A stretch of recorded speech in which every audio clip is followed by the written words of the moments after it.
Entonces, sí, ahorita un ratito. Les estaba mencionando que ya han avanzado en conciencia, orientación, atención, y han avanzado en percepción, en pensamiento, en lenguaje, y hoy día con afectividad ya es un avance ya en la cual ya pueden hacer un examen mental, ¿no?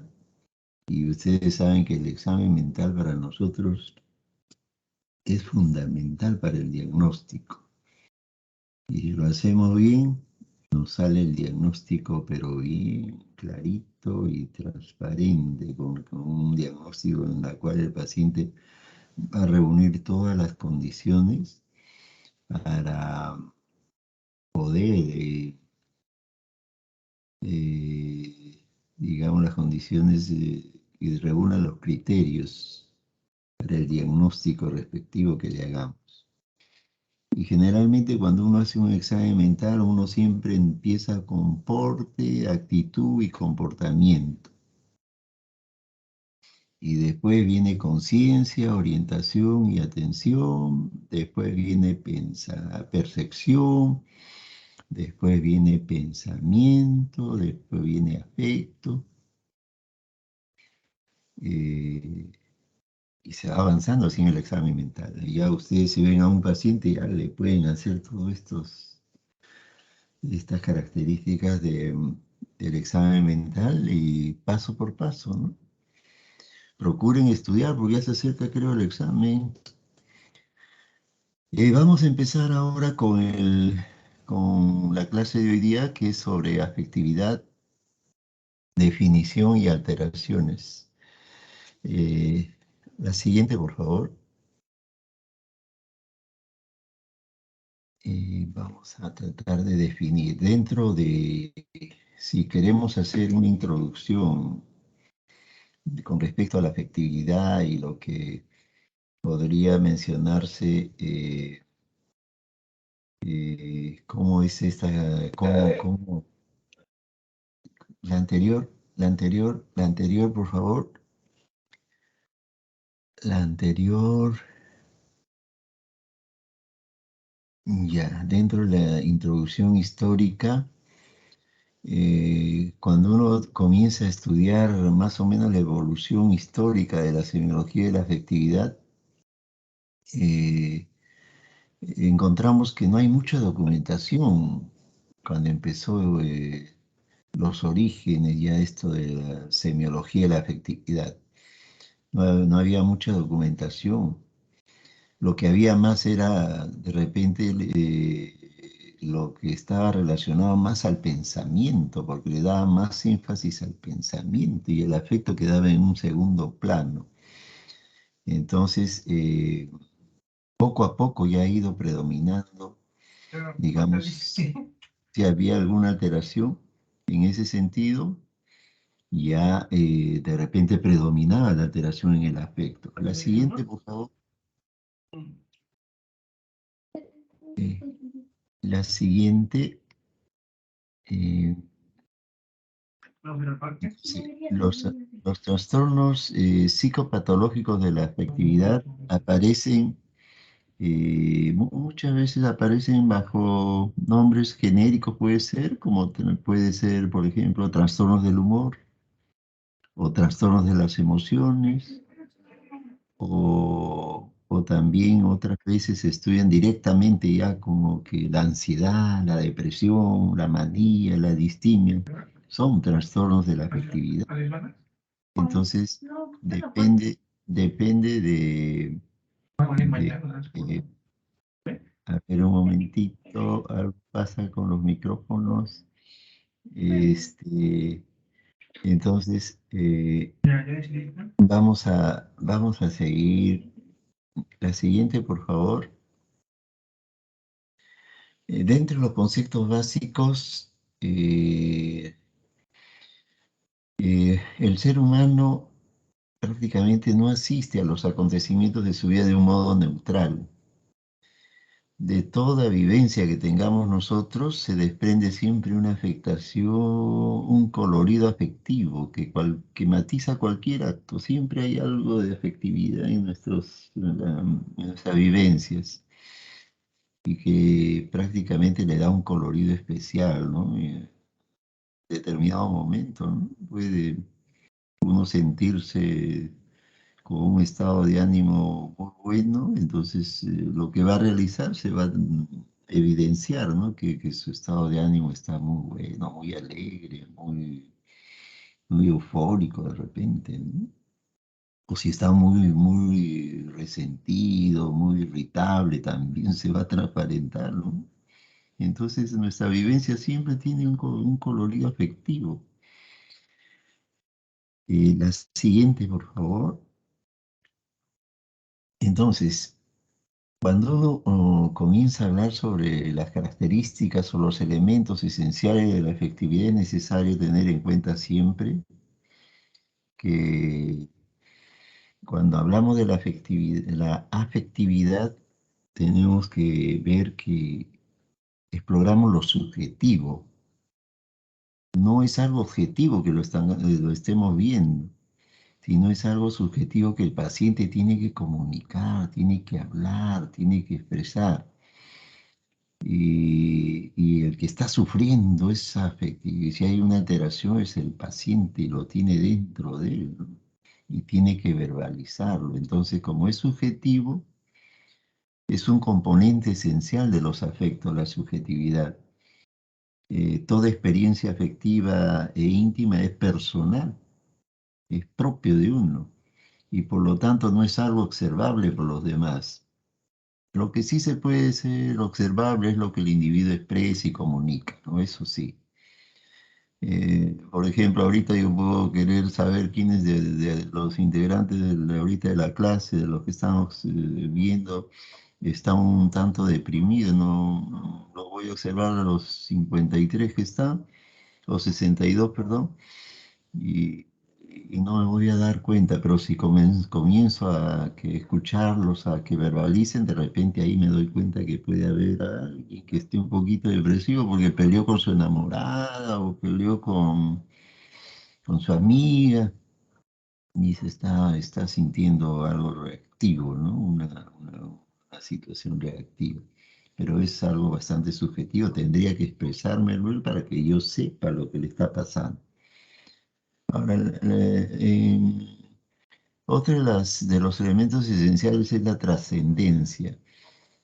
Esto está en relación a la difusión que ejercen los afectos sobre las otras dimensiones de la personalidad y sobre las conductas también.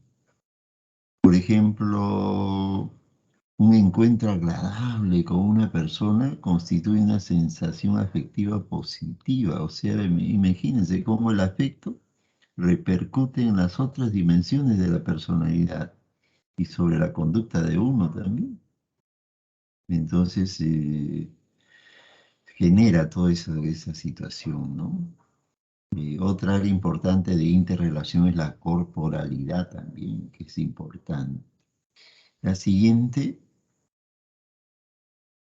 dentro de la afectividad, la comunicatividad también es importante, es la influencia y participación de los afectos en la comunicación entre el individuo y el medio, ¿no? Es importante la comunicación. Y ahí también podemos expresar muchas veces el afecto, ¿no? Si hay dos que están bien enamorados, ya se imaginan ustedes cómo influencia eso. Entonces, la entrevista clínica es un acto esencialmente de comunicación, donde tenemos que encontrar el contenido del mensaje, la forma del mensaje a través de la voz y los movimientos, y el modo de la comunicación, ¿no? Que puede haber diferentes modos de comunicación, una comunicación con llanto, con mucha tristeza, con una fase depresiva de lamento, ¿no? O puede haber o otro modo de comunicación de irritabilidad, de agresividad y que nos ponen en una situación de alerta, ¿no? También otra de las características de la afectividad es la polaridad. Esta es una variedad cualitativa en la que se manifiestan los afectos de los individuos. Los ejes más característicos en esta polaridad son que van de los polos, ¿no? Del placer al dolor, el ataque a la defensa. Son los que están más al extremo, ¿no? El amor y el odio, ¿no? Entre esos variedades, esas dos variedades cualitativas, amor y odio, atracción y repulsión también. O sea, a uno le atrae, a otro como que lo rechaza o lo repela, ¿no?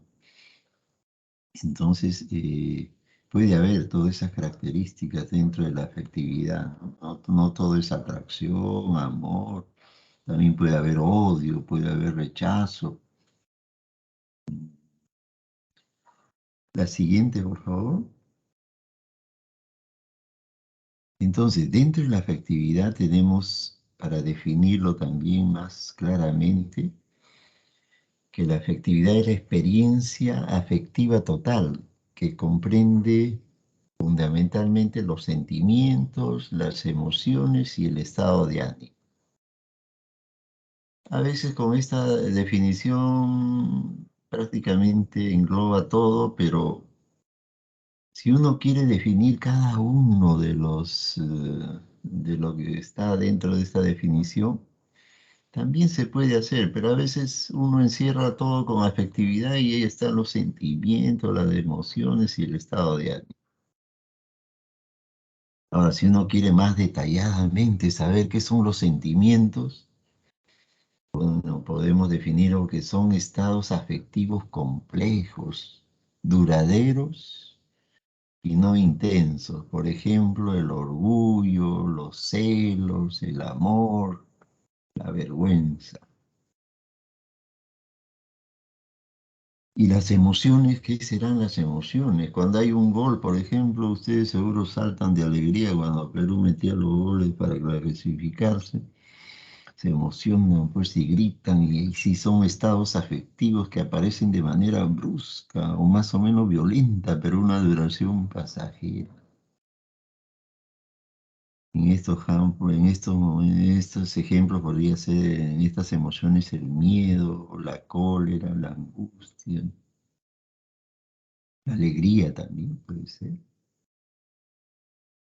Y el estado de ánimo, ¿qué es el estado de ánimo?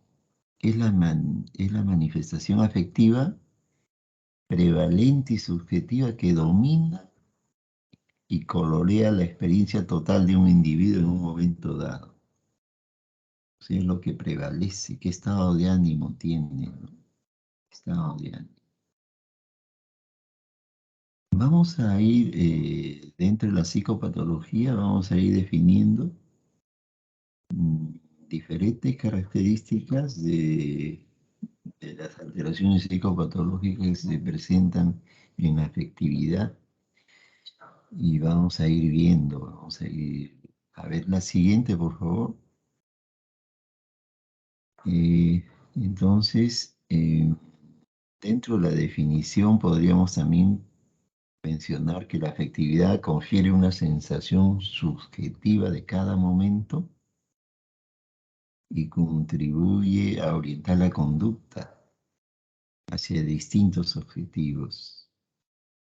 O podríamos decir también la vida afectiva es el conjunto de estados y tendencias que el individuo vive de forma propia e inmediata, que influye en toda su personalidad y en su conducta, especialmente en su expresión. Entonces la afectividad es algo que es importante saber cómo está el afecto del paciente. Y vamos a irlo de repente cuando ustedes escuchen ahora cuáles son las alteraciones psicopatológicas, ahí ya ustedes van a ir deduciendo claramente qué podemos encontrar a través de una exploración del afecto. La siguiente, en la afectividad tenemos que tener en cuenta también la neurobiología, ¿no?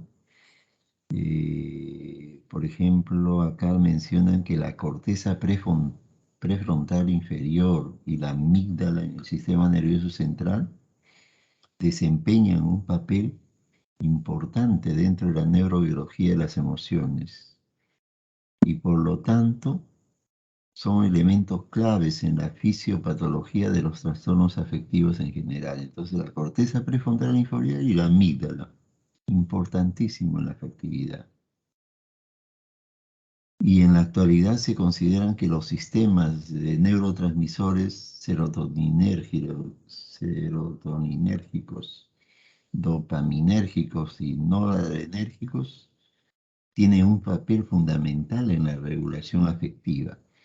Entonces, podemos mencionar acá que en la actualidad eh, los sistemas de los neurotransmisores que están ligados a la afectividad, hablamos de la serotonina, de la dopamina, de la noradrenalina.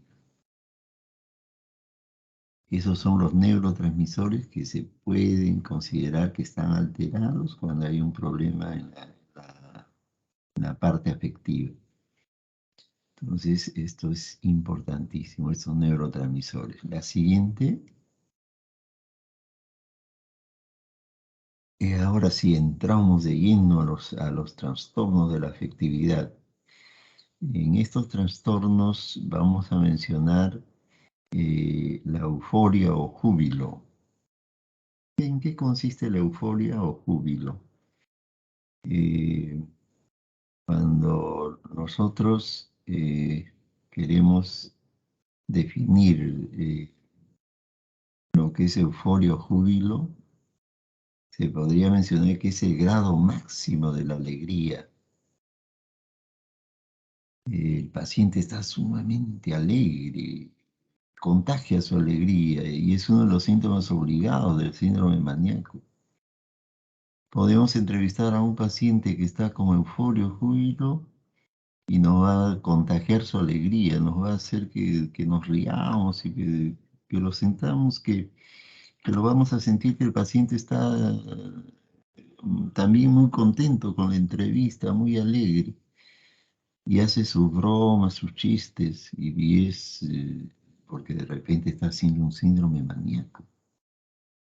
Y cuando hay exaltación, que es la emoción o excitación intensa del ánimo, y también hay un aumento de las actividades.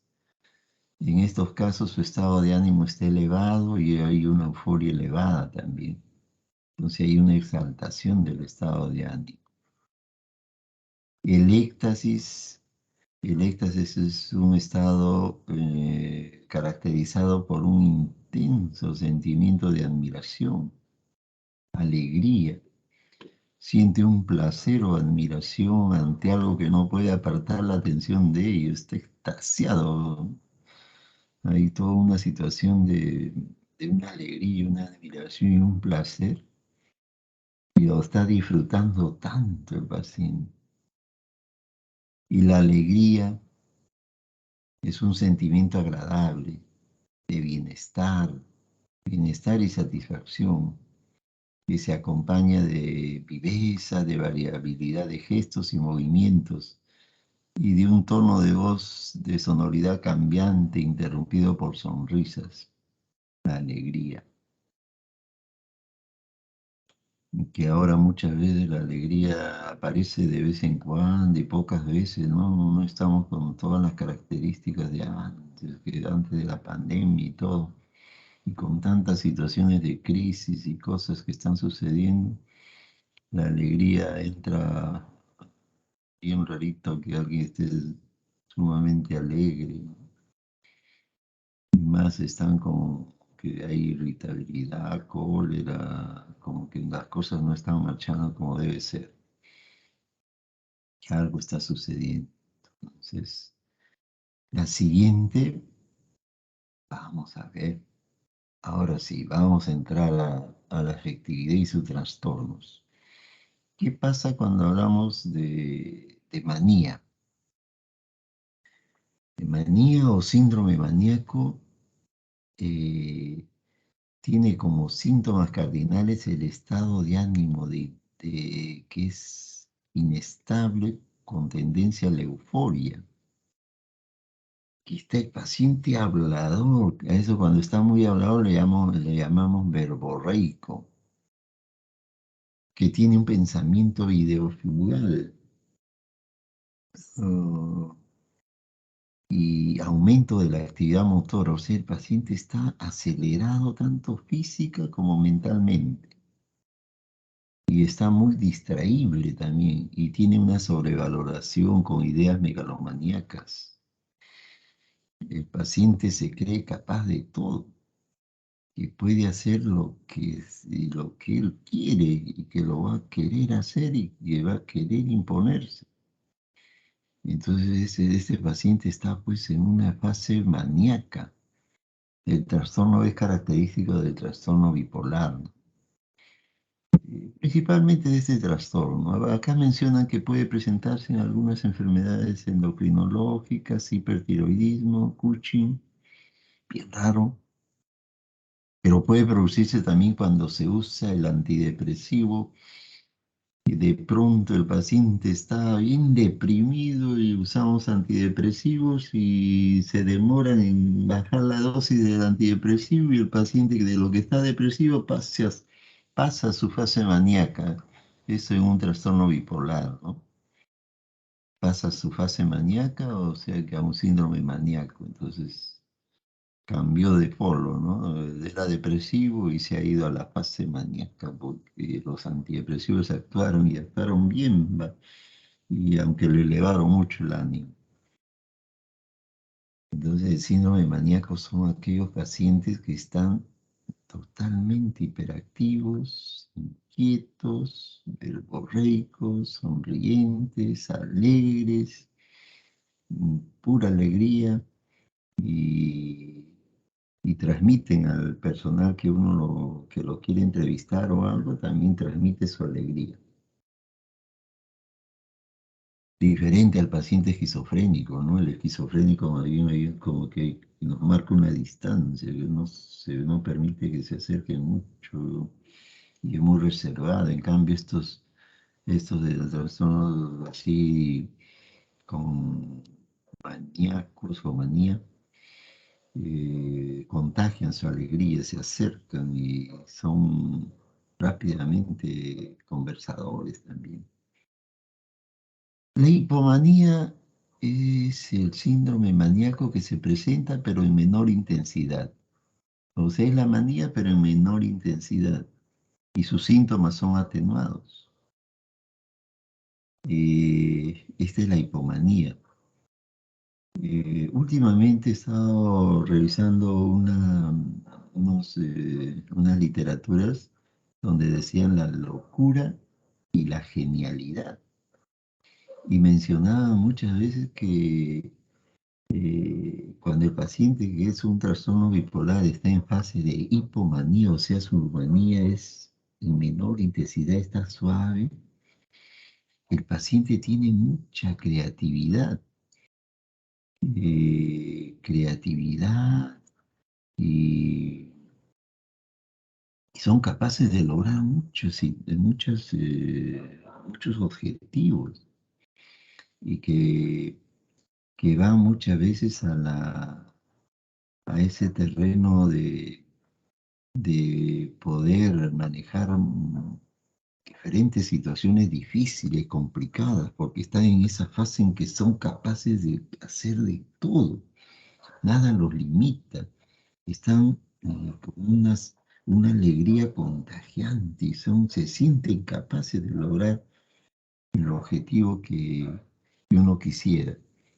Por ejemplo, dentro de locura y genialidad lo mencionaba a Winston Churchill, por ejemplo, ¿no? Tenía fase de trastorno bipolar, pero en su fase de hipomanía podía lograr eh, digamos, entrar en situaciones bien complejas como era la guerra mundial que él afrontó y logró ganar. Y miren, ve, y logró ganar y él a veces hacía su fase depresiva también, el trastorno bipolar, pero en su fase de hipomanía tenía esas características de lograr una serie de objetivos que serían muy difíciles de afrontar, pero él los afrontaba. Y así hay varios ejemplos, ¿no? De artistas también, de artistas que han tenido trastorno bipolar, pero que han logrado eh, reconocimiento a nivel mundial. Muy interesante el trastorno bipolar. Entonces lo menciona de genialidad, locura y genialidad, pero si está ya en la fase de manía, ahí sí no, ahí sí se quiebra todo, porque ya no logran los objetivos que querían ni nada por el estilo, más bien se desorganiza todo, quiebra todo, no logra nada de sus objetivos. La siguiente, eh, entonces, dentro de la afectividad tenemos el trastorno de ansiedad o angustia que está predominando actualmente. Muchos pacientes están con ansiedad, con angustia. Eh, Muchos profesionales de todas las especialidades. Profesionales, me refiero a abogados, ingenieros, médicos, eh, empresarios, trabajadores, estudiantes de todas las especialidades, de todas las ramas también de las universidades. La ansiedad está predominando ahora último y generalmente es por toda esta situación que se está viviendo actualmente, ¿no? La pandemia. Entonces, cuando hablamos de ansiedad o angustia, es una respuesta emocional, lógica del organismo ante lo nuevo. Imagínate ante la pandemia, la primera ola, cómo reaccionaron todos, aislándonos, ¿no? Protegiéndonos. Eh, y como respuesta global, el organismo también reacciona. Tiene un correlato fisiológico en relación al sistema nervioso autónomo, al sistema nervioso simpático, parasimpático. Y si hablamos del sistema nervioso autónomo, comienza a haber tensión, aprensión, temor, excitabilidad neuromuscular. Y eso es en la parte orgánica, ¿no? Eso es de tensión, excitabilidad neuromuscular, que puede producirse, ¿no? Sudoración de manos, eh, palpitaciones, opresión precordial, que creen que es el corazón. La persona se asusta y mucho temor, mucho miedo. Y en la vertiente psíquica aparece como un miedo sin objeto actual y hay un miedo a algo desconocido y, y hay conciencia de peligro, de una amenaza inminente e insoportable y asociada también a sentimientos de desamparo. En ese momento en que el paciente está con toda esta tensión, este miedo, esa sensación de temor, de nerviosismo, de que algo le va a suceder, de que siente una opresión precordial y aparte de pronto su corazón comienza a palpitar aceleradamente. ¿Se imaginan ustedes en ese momento lo que siente el paciente o la persona? Es un momento se toca el corazón y su corazón está como algo bien acelerado y sus palpitaciones son aumentadas. Él mismo se asusta, pues, y encima siente un dolor. Normalmente aquí no, a qué órgano lo ligan. Van a creer que es su corazón. Y ahorita le viene un infarto y ahí nomás queda, ahí muere. Él cree eso.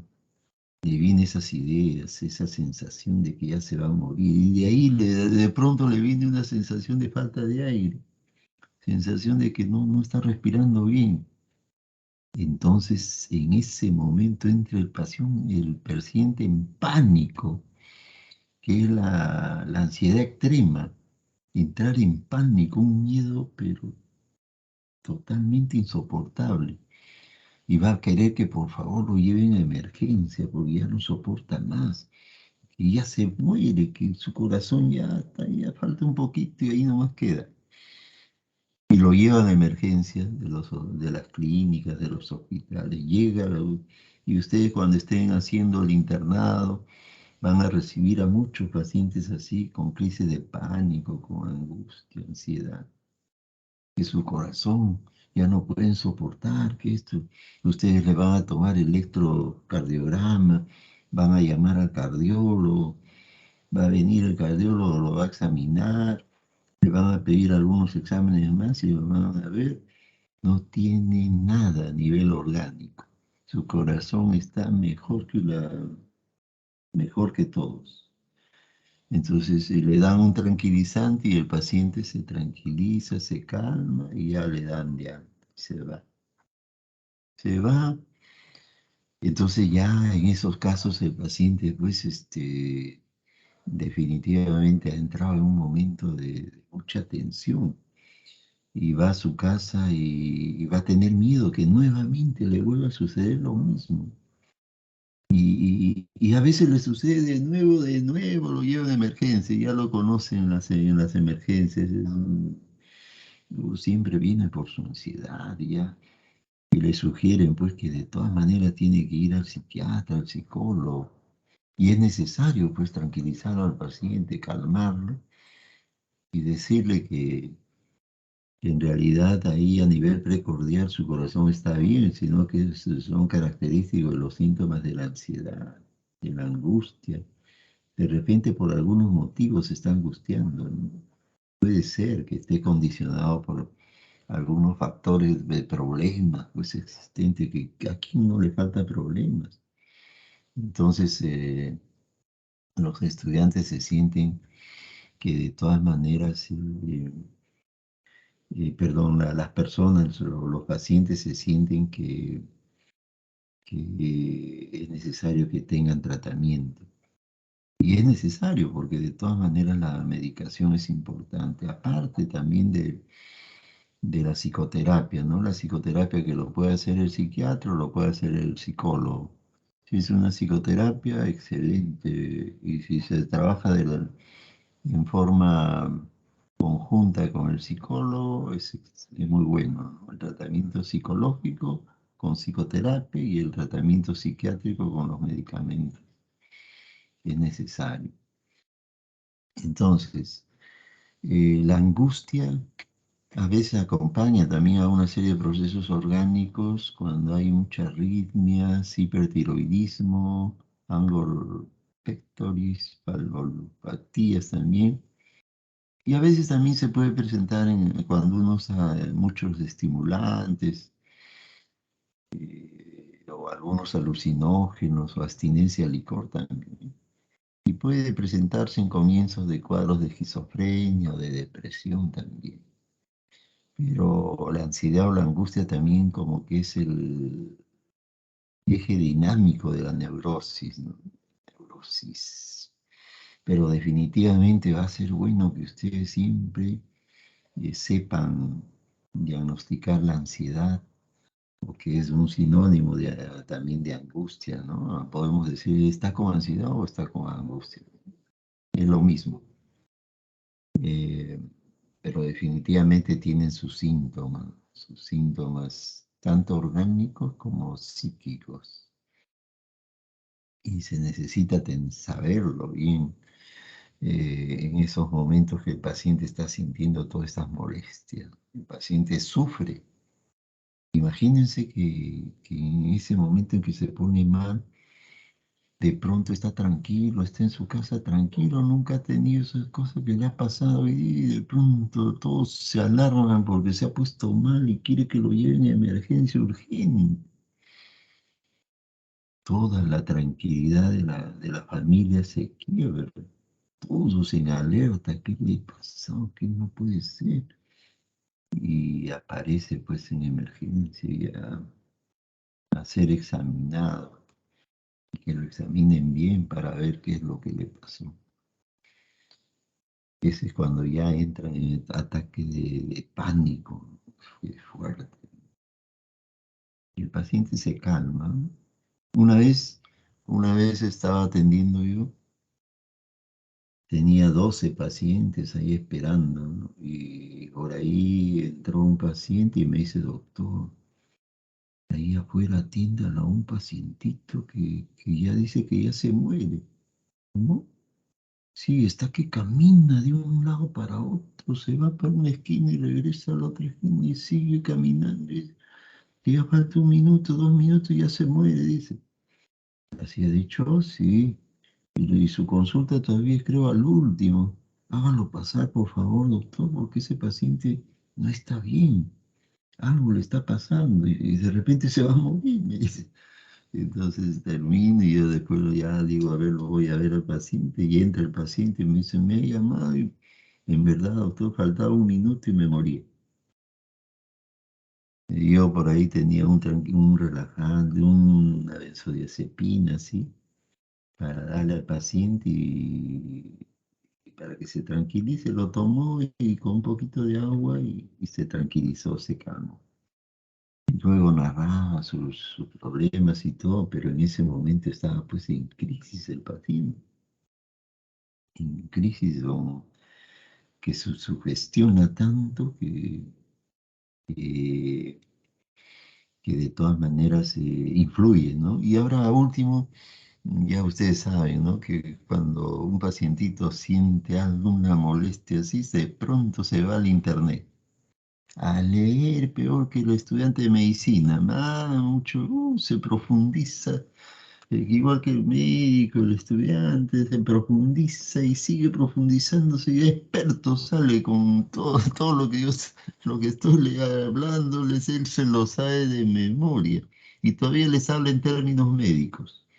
Y yo lo escucho así cuando viene un paciente y me dice, yo tengo ansiedad porque tengo excitabilidad del sistema nervioso autónomo en el sistema simpático y que yo digo, "¿Y tú eres estudiante de medicina?". No, me dice, no, yo soy estudiante de ingeniería, pero ya he entrado a internet, doctor, ya sé todo. Y aparte que leo, ¿y para qué lees tanto? Le digo, a ti no te corresponde leer tanto, no te profundices, porque te vas a sugestionar y va a ser peor, porque vas a leer lo que tienen otros pacientes y que tú no lo tienes y te vas a sugestionar y va a aparecer otro síntoma y hasta vas a aparecer ya como que estás en un grupo de los grupos de pacientes ansiosos y cada uno tiene su característica. No leas tanto, no te sugiero que te profundices, suficiente con lo que has leído. Además, no eres médico, no eres estudiante de medicina, no te corresponde. Además, hay varios términos que utilizamos y que de repente has tenido que llevar algunos cursos de otros que era necesario que lo sepas, pero así nomás que leas y de pronto ni sabes ni entiendes algunos términos y definitivamente te vas a confundir. Pero ahora ya hay la tendencia de profundizarse, de leer por internet y saben que esto, lo otro, ya son trómenes. Pero después ya se ubican y se sitúan y dicen, tienes razón, doctor, yo no voy a leer mejor porque cada vez que leo me enfermo más. Muy bien, la siguiente, por favor. Entonces, la ansiedad, mire, esta persona se le nota que está sufriendo, ¿no? Hay un sufrimiento en la cual no se siente bien, pues está mal. Es una emoción indeseable la ansiedad, emoción indeseable e injustificada, cuya intensidad no guarda relación con la posible amenaza que lo provoca y se caracteriza por una aprehensión, incertidumbre, hiperexcitabilidad nerviosa y miedo. Y se acompaña habitualmente también la ansiedad de una depresión, pero una depresión en menor intensidad. El paciente sufre por si acaso, es un sufrimiento que lo tiene ahí, con un miedo a que se le dio una vez unos síntomas, un miedo a que se repite esos síntomas. Él no quisiera tener esos síntomas, pero de pronto nuevamente aparecen, pues, y el paciente se siente mal, es una emoción que lo tiene y que lo transmite a sus familiares también, y sus familiares se ponen en alerta, ¿no? Porque no lo quieren ver así a su hijo o a su hermano. ¿Qué te está pasando? ¿Por qué te pones así?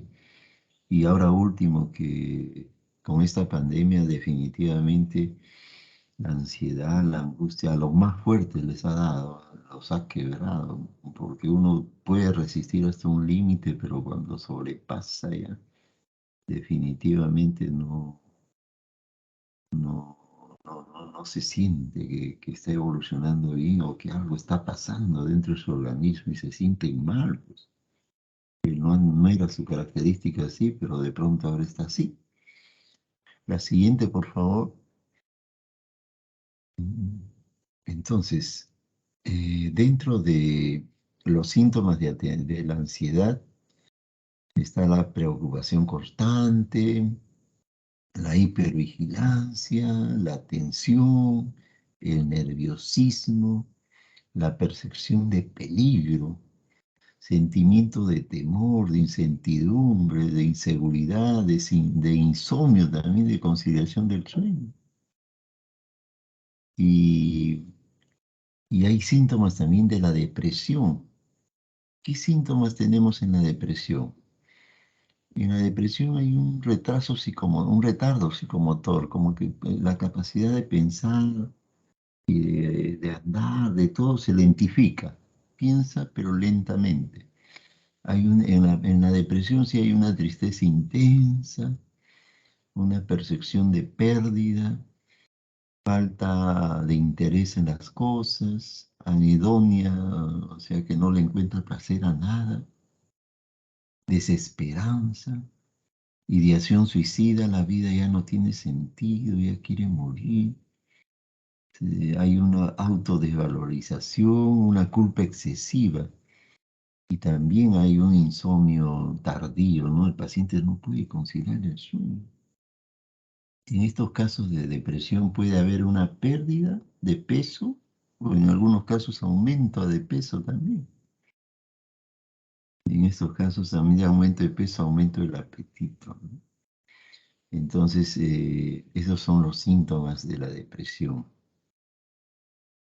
Hay unos síntomas comunes que se pueden mencionar: la fatiga, la baja autoestima, el insomnio, dificultad para concentrarse también, irritabilidad y agitación. Son síntomas que a veces se presentan y hay cuadros en la que se menciona un cuadro mixto de ansiedad y depresión, donde tienen los dos síntomas, todos los síntomas tienen, tanto de la depresión como de la ansiedad. Y son trastornos ansioso-depresivos que también se está produciendo últimamente bastante, paciente. La siguiente, por favor. Entonces, en la afectividad seguimos definiendo el miedo. ¿Qué es el miedo? Es la conciencia de peligro o de una amenaza inminente. El pánico, el pánico es el grado severo de la ansiedad y que tiene sus concomitantes somáticos, ¿no? Lo que le mencionaba, ¿no? Ese grado severo de la ansiedad, donde ya no soporta y quiere que lo lleven a emergencia, o sino que lo ayude. La tristeza, la tristeza es un sentimiento desagradable, penoso, que se acompaña de lentificación en el pensamiento y en la movilidad motora. Hay llanto frecuente y la tristeza es un síntoma obligado de los estados depresivos. Entonces ya cuando hablamos de tristeza estamos hablando ya de un paciente que tiene características de una depresión. Y cuando hablamos de melancolía, melancolía ya es el grado máximo de la tristeza, ya el paciente está pero sumamente deprimido. Máximo grado de la depresión. La siguiente, por favor. Entonces, cuando hablamos de la depresión, Ya entramos a este campo de la depresión, que también es otro de los cuadros clínicos que está dominando actualmente con esta pandemia, la depresión. Bastante personas con depresión. Es un síndrome que tiene como síntomas cardinales a la tristeza. Su estado de ánimo está venido a menos, hay dificultad para elaborar pensamientos, hay lentificación motora, el paciente se siente desanimado, pesimista, desesperanzado y desesperado. Hay una pérdida de interés por el entorno, ¿no? Quiere estar aislado. Hay cansancio, sentimientos de culpa, ideas de suicidio, disminución del apetito, insomnio, impotencia y frigidez. En el hombre sería impotencia sexual, ¿no? Y en la mujer frigidez. Y la angustia en la depresión siempre está presente, pero en mayor o menor grado, pero lo que más domina es la depresión. Ahora, cuando hay ya una depresión grave, que es también compleja y difícil, pueden haber ideas delusivas o delirios, puede haber alucinaciones también. Esos ya son casos sumamente graves y complicados, como que está con una depresión psicótica, ¿no? El síntoma o el síndrome depresivo es uno de los más frecuentes de la clínica psiquiátrica y en su etiología confluyen factores genéticos, factores psicosociales y factores orgánicos también. Para que se presente la depresión tiene que haber varios factores. La siguiente, por favor. La depresión. Entonces, cuando hablamos de la depresión, tenemos que definirlo como que es la alteración fundamental en el humor o la afectividad. La mayoría de estos trastornos tienden a ser recurrentes, o sea, se repiten cada cierto tiempo. Y el inicio de cada episodio suele estar en relación con acontecimientos o situaciones estresantes. O sea, ante una situación estresante rápida, ¿no? El paciente comienza a sentir sus estados de ánimo depresivo, con un sufrimiento y un dolor que definitivamente es necesario precisarlo. Ahora, cuando uno habla de depresión, los síntomas depresivos, los que necesitan tratamiento y necesitan ayuda, apoyo, hay depresiones que demoran pues unos 15 días seguidos, por ejemplo, deprimido, totalmente deprimido, 15 días seguidos, o un mes seguido, imagínense. Algunos pueden tener una depresión de algo reactivo, breve, rapidísimo, y al día siguiente está bien. Pero estos pacientes depresivos que ya tienen toda una serie de síntomas, están tan mal que todos los días están con esos síntomas. No mejor, no mejor. Y vamos a seguir describiendo la depresión. La siguiente, por favor. Entonces, por ejemplo, la depresión constituye la mayor fuente humana de infortunio y sufrimiento. Y cuando habla uno de depresión, hay una tétrada que es importante tener en cuenta para la depresión. Miren acá una imagen de una persona que está totalmente abatida, ya no, ya y se está al lado de un abismo encima. Hay una tristeza patológica, que es el síntoma cardinal de la depresión. Es una tristeza honda, vital, que está en la propia corporalidad, en la persona, que está dentro de él. Por eso digo que es subjetivo. Su visión del mundo es pesimista, desesperanzado y grave su dolor moral. Y se menciona que aproximadamente el 15% de los depresivos graves terminan suicidándose. Y es increíble, el suicidio puede suceder en los sitios más cuidadosos, donde están cuidando así bien cuidados, El paciente que quiere suicidarse a veces logra su cometido y se suicida, a pesar de que lo están cuidando, tienen las precauciones y cosas, pero logra su objetivo. Y uno se pone en problemas, pues, cuando sucede eso, porque el paciente se suicida en el hospital o en la clínica, es una situación de riesgo y de peligro, porque interviene ya la DININC, la GINC y todos los INCRIs. Y al médico lo llaman, ¿por qué se suicidó? ¿Qué hizo? ¿Qué no hizo? ¿Qué esto? ¿Qué aquello? Uno pues atiende pacientes, pero el cuidado de pacientes está en enfermería, los técnicos de enfermería son los que están observando al paciente. Pero cuando se suicida un paciente, a todos los que han estado de guardia los llaman al poder judicial, ¿no? Para que vayan a dar su manifestación, porque ellos no se van como que el paciente lo hizo y punto, ¿no? Se profundiza más, creen que alguien le ha hecho ese daño al paciente. Se van hacia la parte más increíble y toman la manifestación a toditos, pues, y los fiscales también se ponen exigentes con el médico, con los técnicos, con todo. ¿Por qué se suicidó? ¿Por qué no lo cuidaron? ¿Por qué lograron? ¿Por quién estaba ahí en ese momento en su turno? Que esto, y toda una serie de detalles, pero que es riesgoso, ¿no? Cuando hay un paciente que se suicida. El paciente lo realiza, pero lo realiza porque tiene esa idea de querer hacer lo que él está planificando hacerlo y a veces lo logra hacer. Pero pone en aprietos pues a todo el personal. Entonces, uno de los síntomas cardinales es la tristeza patológica, ¿no? Otro de los síntomas, la siguiente, por favor. La siguiente. Vamos a ir hablando sobre los síntomas cardinales. La siguiente.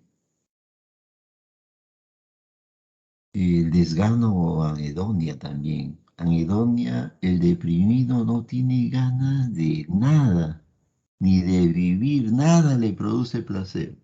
A eso se llama anedonia, cuando el paciente está con una situación en que nada le produce placer. A eso le llaman anedonia. Acuérdense ese término, donde el paciente está tan deprimido que nada le produce placer. ¿Qué es lo que sucede cuando hay una paciente que está deprimida, la hija, por ejemplo, de una familia? El papá, la mamá dice, no, tenemos que llevarla, ¿dónde la llevamos? Al sitio más bonito, a otro país, donde se va, se va a distraer, se va a sentir bien, donde todos están, es algo que todos le encuentran alegría, es algo así que todos viven esa alegría, todos alegres, contentos. Ahí la vamos a llevar y la llevan al lugar más hermoso que ellos consideran. Y la que está con depresión llega, mira 1 minuto, 2 minutos, ve que todos están pero alegres, pero la paciente está totalmente deprimida y con anedonia, no le encuentra placer a nada y a los 2 minutos ya se quiere ir. ¿Pero a dónde te vas a ir? No, yo me quiero ir, yo no quiero estar acá, me voy. Y a veces se va hasta sola, porque la familia pues han gastado tanto y de pronto ella se quiere regresar. Y se regresa porque no tolera. Entonces nos damos cuenta de que a veces las familias desesperadamente quieren ayudar pues al familiar que está con depresión y llevarla así para que cambie de ambiente, para que se sienta bien, pero no lo logran. Entonces no es la solución. Está con anhedonia, nada le va a producir placer. Está totalmente deprimido. La siguiente, por favor. otro de los síntomas que es característico de la depresión es el insomnio, ¿no? La falta de sueño a la hora de dormir. No puede dormir. Uno está que quiere dormir, se dobla para allá, para acá, nada, no puede dormir. Prende su celular, prende el televisor, quiere ver, se acuesta y logra conciliar el sueño a veces a las 3 de la mañana, a las 4. O si no, se duerme a las 11 y se despierta a las 3 de la mañana, ya no puede dormir. Y está con las ideas que ahí está pensando, cuentan las ideas. Entonces el insomnio también es característico de la depresión. Y la ansiedad también, ¿no? La ansiedad que acompaña a la depresión, pero es una ansiedad en menor intensidad, ¿no? La ansiedad, es decir, el nerviosismo, la tensión, las palpitaciones, sensación de que algo grave le va a pasar. Entonces en la depresión sucede todo esto. La siguiente, por favor. Además de estos síntomas de la depresión, puede presentarse alteraciones del pensamiento. Hay una disminución, imagínense, en la capacidad para pensar. Su pensamiento se vuelve lentificado y se le viene ideas de ruina, ideas de culpa, pensamiento lento, se autorreprocha, tiene una baja autoestima y simultáneamente una ideación suicida. En el pensamiento, ya cuando hay una ideación suicida. Entonces el paciente no está bien, pues definitivamente no. Y simultáneamente también hay alteraciones somáticas, ¿ah? A veces hay pacientes depresivos que vienen por molestias así abdominales, disminución del apetito, de la libido, pérdida de peso, y uno piensa que es una molestia somática y lo examina el gastroenterólogo y no le encuentra nada. Examinan otros especialistas y no hay nada. Le dicen, ¿sabe qué? Usted vaya al psiquiatra.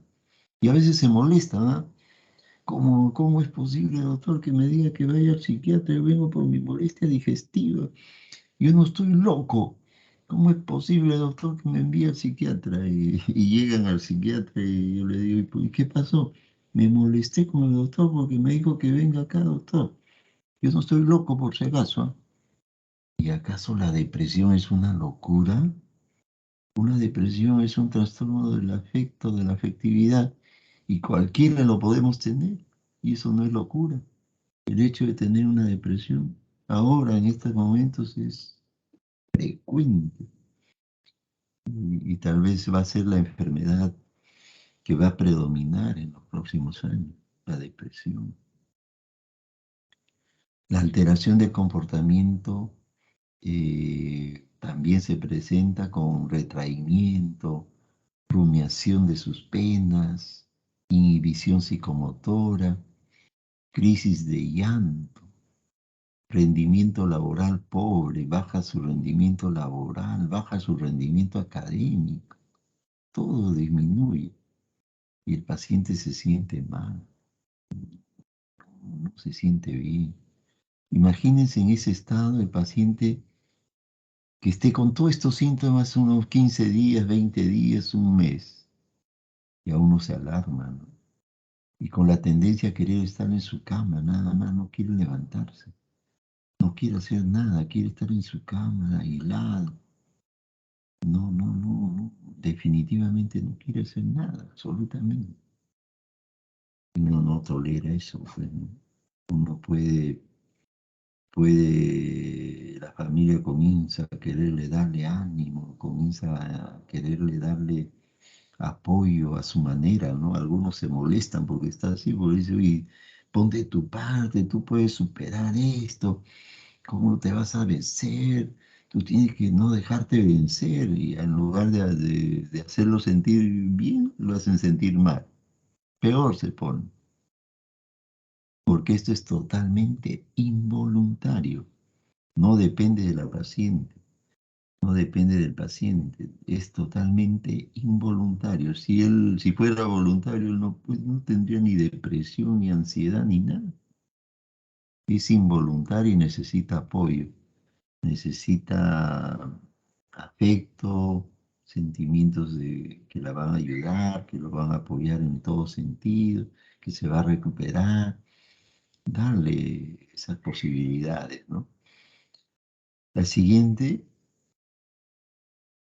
y entonces, dentro de las causas de la depresión está como en algún momento hablaban, la parte de la genética, la parte endógena, la herencia, ¿no? Que puede producir una depresión endógena. Aquel paciente que tiene de todo, tiene la parte económica, tiene todo lo tiene, todos los bienes materiales lo tiene, no le falta absolutamente nada, pero está deprimido. Entonces, ¿y qué no te han ido algo que haya condicionado para que se ponga depresivo? Nada, doctor, lo tiene todo, no le falta nada. Es una depresión de repente de característica genética, ya, ¿no? Que puede venir del papá, de la mamá, o de los familiares de otra generación, también que puede tener una carga genética. La ansiedad neurótica también puede ser una causa de la depresión, ¿no? Una depresión neurótica. Que hay un núcleo neurótico ahí dentro de su formación en el transcurso de su vida, de la niñez, de cómo ha ido desenvolviéndose y todo. Situaciones en la vida que pueden haber depresiones situativas o reactivas, ¿no? Ante una situación de por ejemplo, una discusión con el jefe, que el jefe le llama la atención, que hay una depresión reactiva, o sino una discusión entre enamorados o novios, puede haber una depresión reactiva también. Y trastorno por una enfermedad corporal, un diagnóstico que pueda producir una depresión somatógena, que puede ser también por una enfermedad orgánica, ¿no? Una fibromialgia, por ejemplo, puede producir una depresión. O un cáncer, por ejemplo, hay una reacción y hay una depresión. Entonces, las causas de la depresión pueden ser por diversos motivos, ¿no? Y producir diferentes tipos de depresión también. La siguiente, entonces, acá, esto es importantísimo que ustedes tienen que tener en cuenta. Si uno dice, ¿por qué está depresivo? Mire los síntomas que tiene tristeza, anedonia, estoy con el humor depresivo, llanto. Pero para que se produzca todos esos síntomas, tiene que haber habido un trastorno a nivel neuroquímico. O sea, la serotonina ha disminuido. ¿Y por qué ha disminuido esta serotonina? Por estos factores de la herencia o alguna situación que ha generado la depresión o una enfermedad somática o algo ha pasado ahí. Y ellos saben, comienzan a contar, sí, hace un mes tuve una discusión, mi esposo me fue infiel y, se quedó dormido, prendí su celular y en su celular tenía mensajes con una mujer y yo no la conozco, ¿quién será? Y ahí está su foto con él. Imagínense, doctor, lo que he descubierto en su celular. No puede ser. Y esto me ha deprimido, me ha afectado. Entonces, en esa situación, hay una situación que le ha afectado a la persona, ha bajado su serotonina, se vino abajo y comenzó a presentar su tristeza, su llanto, su sufrimiento. Ahora ahí hay un problema de pareja, ¿no? Y es necesario también, conforme va avanzando el cuadro, la paciente se sigue sintiendo mal, con ideas suicidas, porque ya cree que la vida no tiene sentido, que él era el más valioso de todos y ahora ya no. Entonces, definitivamente le ha fallado, ¿no? Le ha fallado y le encara a él y él de repente le dice, no, eso es falso, es alguien que me ha mandado, que no, se han equivocado, no era mí, era otra persona. Bueno, y si le cree o no le cree, está en una situación ahí. Y si es muy carácter así, rápidamente de reaccionar, Su pareja lo expulsa de la casa y lo bota prácticamente para que se vaya con sus maletitas, ¿no? O de repente otros no, ¿no? Se quedan tranquilas, aceptan que le haya sido infiel y siguen, ¿no? Depende, ¿no? Depende de las situaciones o de la interpretación o de la explicación que dé él también, ¿no? Son situaciones que están produciéndose muy frecuentemente. El celular, se queda dormido el que viene del trabajo y el hijo, la hija también encuentra los mensajes, la hija que domina la tecnología y encuentra mensajes, le enseña a su mamá y entre los dos, hija y mamá, al paciente lo agarran entre los dos y lo expulsan de la casa. Bien, casos bien graves, pero que generan una depresión en toda la familia.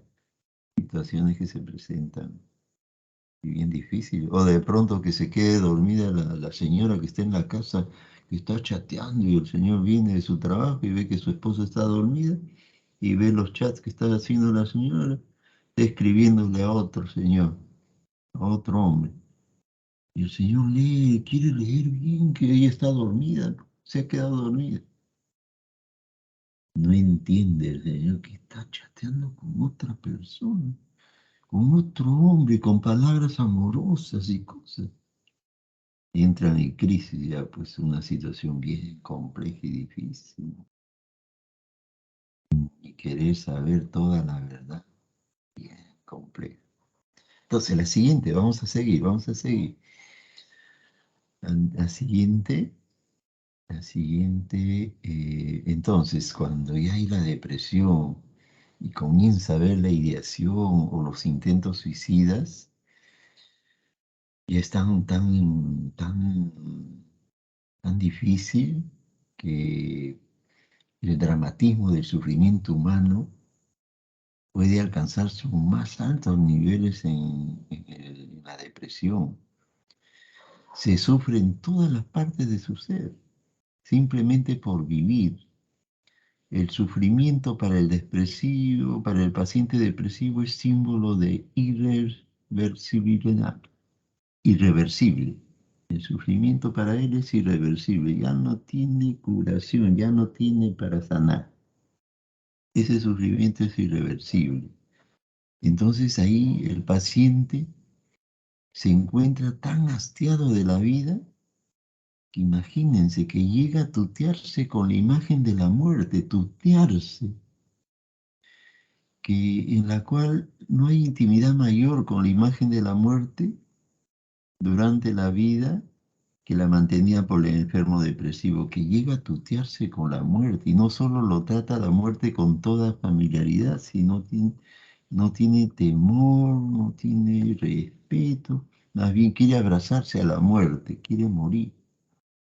En cambio, el ansioso tiene miedo a morir, pide ayuda, pide que lo lleven a emergencia, que le salven la vida.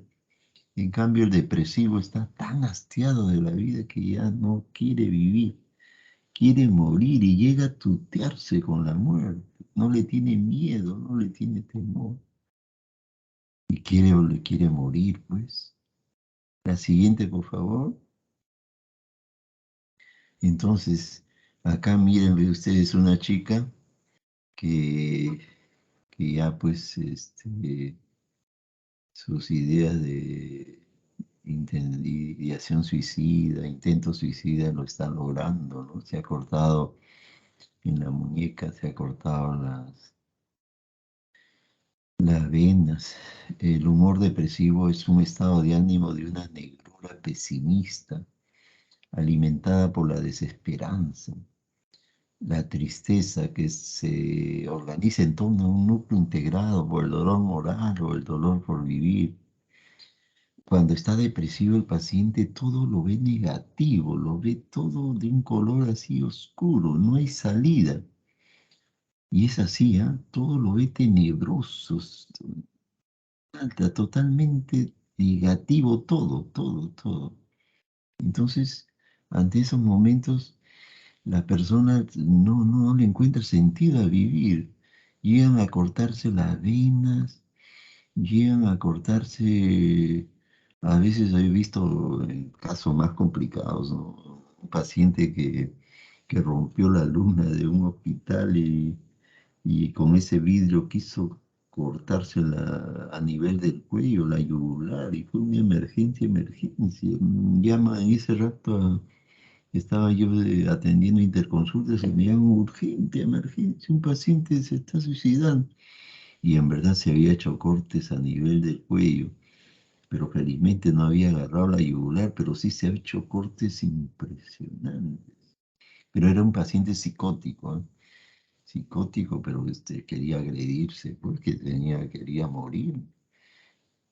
Y hay pacientes que llegan a la emergencia con cortes así a nivel de la muñeca, eh, o también pacientes que han intentado suicidarse tomando pastillas, ¿no? Agarran de pronto una cantidad de pastillas y se lo toman, ya sea con licor o con agua, o lo preparan.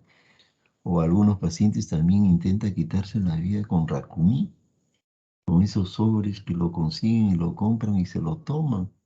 Algunos dejan cartas despidiéndose de todos, pidiendo perdón a todos. Y otros, eh,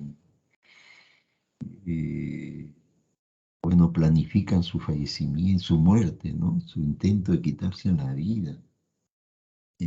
Son situaciones bien complejas y bien difíciles, ¿no?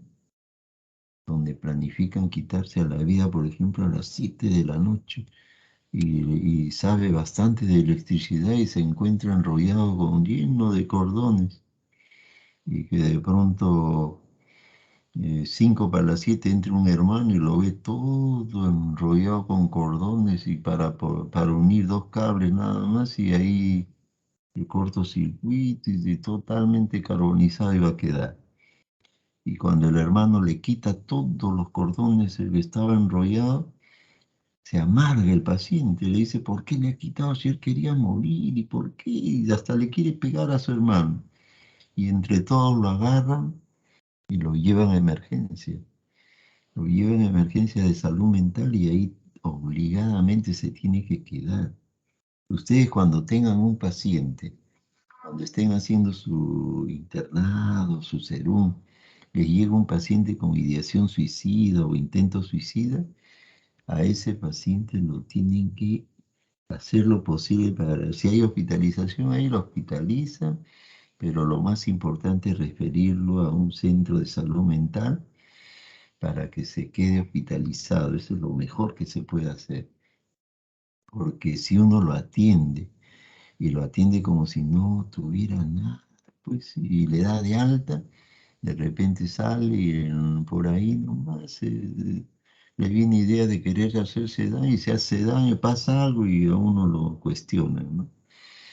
Entonces, lo ideal es, uno dice, a veces, muchas veces sucede, ¿no? Por ejemplo, me llegan varios casos así de emergencia, de que quiere quitarse la vida, que la vida ya no tiene sentido, entonces se va a quedar hospitalizado, le decimos a la familia. Y dice, ¿y dónde lo van a hospitalizar? Bueno, puede ser en Larco Herrera, en Valdizán, o en Noguchi, o en el Seguro Social, en el Rebagliati, o bueno, habría que ver dónde, pero en un centro de salud, de un hospital de salud mental. Entonces, a veces la familia no quiere, no quiere que se evite, no, no queremos, doctor, queremos llevarlos a nuestra casa. Entonces firman un documento de exoneración de responsabilidades y se lo pueden llevar. Y lo firman, ¿no? La familia lo firma y se lo llevan. Entonces ya estamos protegidos, nos estamos cuidando, de tal forma que si pasa algo, tenemos el documento que la familia firmó exoneración de responsabilidades y salió de alta, una alta no voluntaria, sino una alta administrativa se llama eso. Entonces sucede muchas veces, ¿eh? Entonces cuando hay un paciente con ideación o intento suicida es una alarma que requiere ese paciente hospitalización porque se quiere suicidar. Y muchas veces pues entran en una crisis así muy, tanto hombres como mujeres, que ante una situación de un problema que lo consideran que es irreversible, quieren suicidarse, quieren quitarse la vida, que la vida ya no tiene sentido. Y a pesar de que la señora tiene hijitos pequeños y todo, que se olvida de sus hijitos, se olvida, pero de repente le salvan la vida haciéndole lavado gástrico, ¿no? Se tomó pastillas y le hacen que ella dice quería morir, pero uno le pregunta, señora, pero usted quería morir teniendo sus hijitos de 3 añitos, 5 añitos, 7 añitos, y ellos, ¿quién los va a cuidar y quién se va a encargar? ¿Quién va a ser su mamá? Yo soy su mamá, doctor. Entonces, pero usted no los quiere. Yo los amo, los adoro. Pero ha querido quitarse la vida. No, doctor, ya no lo voy a volver a hacer. Ellos son mi razón de vivir, que esto, que aquello. En una desesperación lo hice, pero ya no lo vuelvo a hacer. Bueno, si quiere en ese momento se pone a razonar, ¿no? Y, y se da cuenta que cometió un error y que no es la solución suicidarse, ¿no? No es la solución, más bien empeora todo. Que creen que es la solución, no, empeora totalmente todo. Empeora en todo sentido, para toda la familia, para todos los que están ahí, que viven con ella. Y sale hasta en los periódicos, ¿no? Situaciones muy complejas y difíciles. Entonces, en la depresión muchas veces lleva inherente la imagen de la muerte en forma de una añoranza. Hay una tendencia autodestructiva, como ideación persistente de querer morir o intentando quitarse la vida. Esta situación ya constituye una emergencia psiquiátrica y aproximadamente el 15% de las depresiones graves terminan suicidándose. La siguiente, entonces acá tenemos que hablar también sobre la apatía. La apatía es la incapacidad más o menos prolongada para experimentar sentimientos. Está apático, no, no vibra, hay una apatía.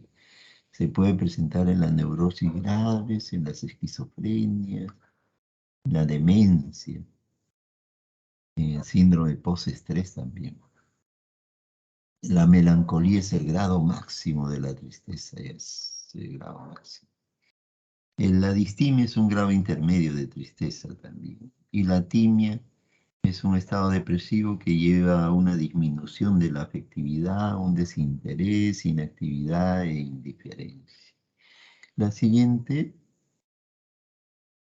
ya estamos terminando. La afectividad de las alteraciones, hay uno que es la habilidad emocional. En esta la habilidad emocional, la paciente presenta cambios rápidos emocionales. Está alegre y está llorando, son accesos de risa y de llanto seguido, continuo, ¿no? Es increíble. Uno se está riendo y después está llorando. Pero que tan rápido, sí, y generalmente se presentan los cuadros de demencia, porque en señores de edad avanzada que tienen demencia, se presenta la habilidad emocional. Igual que la incontinencia emocional, ¿no? Que es una forma extrema ya de la habilidad emocional, la incontinencia emocional. La siguiente. Y acá sí vamos a entrar al afecto inapropiado, o también le llaman incongruencia idioafectiva, el afecto inapropiado o paratimia. Es la falta de relación entre lo expresado verbalmente y el vivenciar afectivo. Es síntoma de esquizofrenia, el afecto inapropiado. Por ejemplo, es un paciente en la cual ha muerto un familiar, por ejemplo. Ha muerto un familiar y está de luto, pues ha muerto el familiar y le preguntan, oye, ¿por qué estás de luto? ¿Qué pasó? Y comienza a contar que ha muerto su familiar, pero se está riendo. En lugar de estar llorando o sentir una tristeza, ¿no? No lo cuenta, lo está expresando, pero su vivenciar afectivo es de una sonrisa. Entonces hay un afecto inapropiado, ¿no? No encaja. Y lo otro, la ambivalencia afectiva es la presencia simultánea de juicios contradictorios o de actitudes o emociones opuestas hacia una persona, ¿no? Se presenta cuando hay confusión, una psicosis leve o algunos cuadros que también puede presentarse en una persona normal, ¿no? Una ambivalencia afectiva, uno lo quiere a una persona y lo odia también a la vez, ¿no? Porque le hizo un daño, pero involuntario de repente, entonces conserva que lo quiere, pero por eso lo que ha hecho también lo odia. Entonces es algo contradictorio, pero lo tiene dentro de ella, ¿no? O dentro de él. Son emociones que a veces se presentan así ante diversas situaciones y que uno lo asimila y que le da margen a pensar y lo pone en una balanza si está bien o está mal lo que está haciendo y si le va a dar una nueva oportunidad o no. Entonces de repente ya ayuda a tomar unas decisiones también cuando sucede toda esta ambivalencia afectiva, ¿no? Porque lo ideal no es tener todas esa presencia simultánea de algo contradictorio, ¿no? O bien lo quiere y es querido, o bien lo odia, pues lo odia, pues diferente. Pero es parte del ser humano también, ¿no? Nosotros, dentro de nuestra afectividad hay una serie de variables que uno lo va manejando en la vida diaria, no todo es color de rosa. Siempre hay situaciones que uno lo va experimentando y manejando y aclarando con lo que podemos afrontar, ¿no? La perplejidad es la confusión o dudas nacidas del asombro o la sorpresa. En la perplejidad no sabe cómo reaccionar ante una determinada situación. Y creo que con esto hemos terminado. Ha sido la siguiente, y creo que hemos terminado, ¿no? La anedonia consiste en la mengua o incapacidad de goce. Se refiere a la incapacidad para experimentar placer. No le encuentra gusto a nada, absolutamente a nada. Todos están con alegría, con placer, con todo. La paciente deprimida tiene anhedón. Está totalmente deprimida y no hay pérdida de sus funciones cognitivas. Se puede presentar en la esquizofrenia y en las depresiones. Siguiente. Muy bien, hemos culminado, espero que poco a poco lo hayan asimilado y que en la práctica lo podamos irlo viendo para que de repente en la parte práctica como que se va clarificando mejor los síntomas y signos y ustedes puedan tener una mayor asimilación tanto de la parte teórica que se complementa con la parte práctica. Muy bien. Hemos terminado con la clase teórica de hoy día y ya nos estaremos viendo en la próxima. Hasta luego. Doctor, Sí, sí, sí. la Sí. próxima, la próxima